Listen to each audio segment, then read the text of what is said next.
Good morning mga ka-fresh na fresh. Good morning mga kasari-sari. Ngayon po ay papakita po namin kung paano kami magpresyo. May bago po kami mga deliver ngayon. Samahan nyo po kami kung ano ang aming mga bagong deliver. Ito yung aming mga deliver ngayon. Ito yen-yen. May mga yen-yen kaming deliver. Johnson baby milk soap, mayroon din Rexona. Yan, tapos mayroon din mga very good na dishwashing at mga Fabcon. Mayroong cream silk. Ayan, mayroon din kaming Baygon, Dove, Silka na sabon. Mayroon din Silka na lotion. Tapos keratin. Ayan, may iba't ibang klase ng keratin, conditioner. Downy.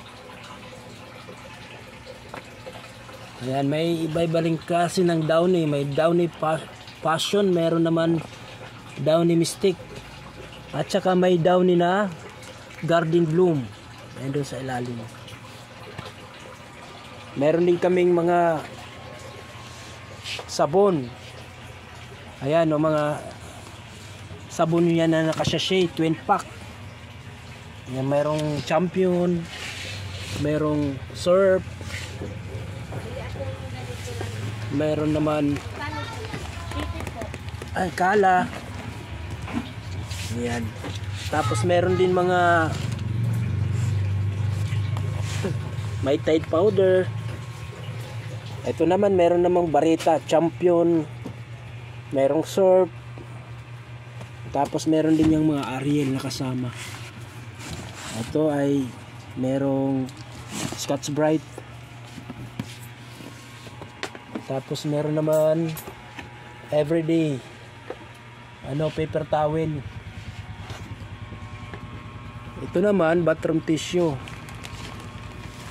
Yan, Pocari. Yan, meron din kaming mga Wilkins. Sa pagpipresyo naman ng aming mga produkto, nasa lang kami, 20 to 25%.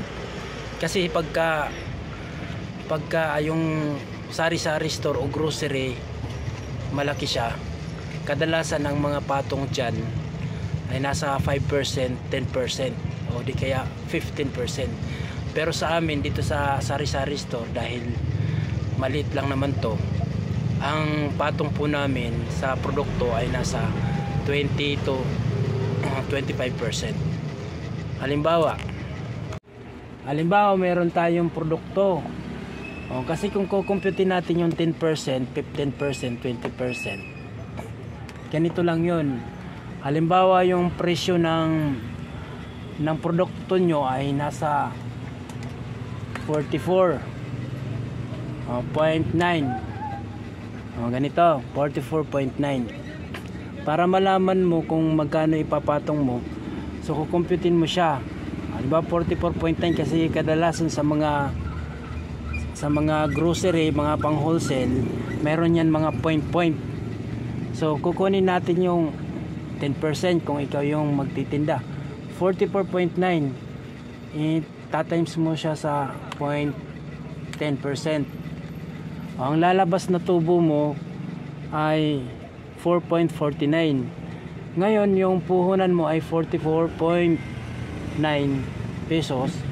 Pa-plus mo lang to dyan sa 44.9 sa 10%. Lumalabas siya na 49.39. Pwede mo ilagay dito sa 10% na 49. Pwede mo rin siya i-round off ng 50. Depende po yan sa'yo. No? Kung dito naman sa 15%, halimbawa 44.9 times 15%, lumalabas na ang tubo mo ay 6. Ngayon ipa-plus mo yung puhunan mo na 44.9 pesos. lumalabas siya na 51.6. Yan ang magiging presyo mo. Ra-round off mo na lang. Pwede mo i-round off, pwede naman hindi. Dito ni-round off ko kaya 52 pesos sa 15% yan. Sa mga tulad namin na ganito lang, maliit na sari-sari store, dito kami sa 20%, 25% o 30%. Depende yan sa'yo. Diskarte mo yan bilang nagsasari-sari store. Halimbawa, kukunin natin yung 44.9 pesos na halaga ng produkto. Kukunin natin yung 20% times 20%. Ang tubo mo doon sa 44 pesos ay 8 pesos, 8.98 pesos. Yun magiging tubo mo. Ipapatong mo yan doon sa puhunan ng 44.9. Ang lalabas na presyo ng produkto mo ay 53.88.